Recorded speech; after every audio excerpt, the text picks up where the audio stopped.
पाकिस्तान की miss information campaign के बारे में अवगत कराऊंगी।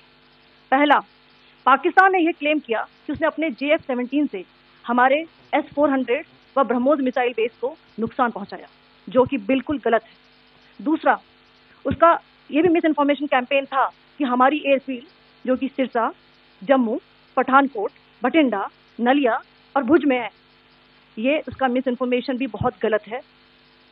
तीसरा, पाकिस्तान के मिस इन्फॉर्मेशन कैंपेन के मुताबिक हमारे एम्यूनिशन डंप्स जो चंडीगढ़ और बियास में है उसका डैमेज हुआ, यह भी बिल्कुल गलत है। हमने आपको मॉर्निंग ब्रीफिंग में बताया था विद फैक्ट्स एंड फिगर के साथ कि ये सारी चीजें बिल्कुल सही सलामत हैं। अब मैं आपको बताना चाहती हूँ कि पाकिस्तान की एक प्रेस कॉन्फ्रेंस में ये बात की गई थी कि उनके सीनियर मिलिट्री ऑफिसर्स, जो कि पूरी तरह से ये भ्रामक है और तथ्यों से दूर है, कि पाकिस्तान की ओर से ये झूठा आरोप भी लगाया जा रहा है कि भारतीय सेना ने मस्जिदों को नुकसान पहुंचाया।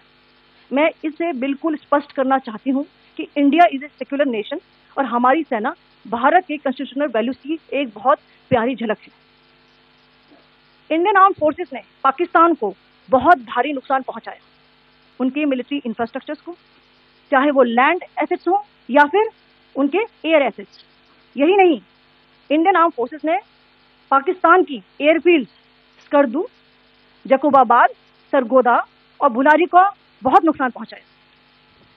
इसके अलावा पाकिस्तान के air defence system, radar system, उनको भी एयर स्पेस में अनटेनेबल किया।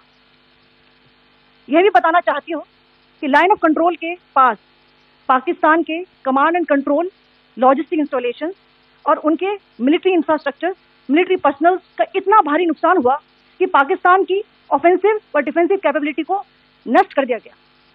अंत में मैं फिर से ये बात दोहराना चाहूंगी, इंडियन आर्म फोर्सेस पूरी तरह से तैयार है, सतर्क है और भारत की संप्रभुता और अखंडता की रक्षा के लिए पूरी तरह से कमिटेड है।